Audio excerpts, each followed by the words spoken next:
If you're running low on storage, Windows 11 has built-in tools to free up space. So what the first thing you want to do is on your keyboard, hold the Windows key and the I key. Next, once that loads up, you go to System.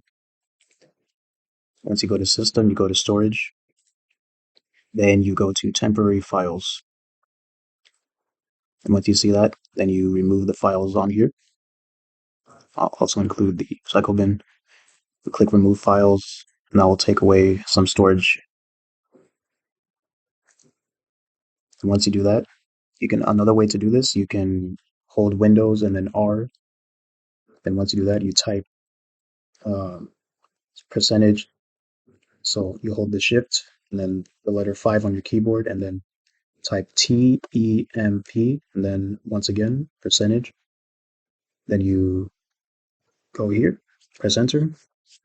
Then you hold Control A. Once you do that, then you can delete up here and then click skip if it's don't click try again.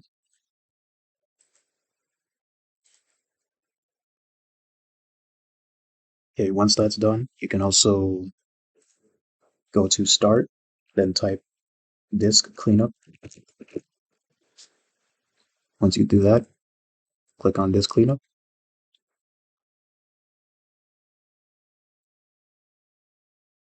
Now, once it does that, then you can press cleanup system files.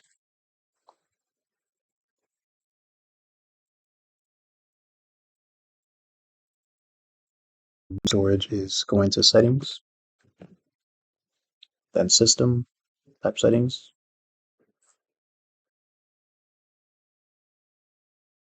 You go to system, then you scroll down to storage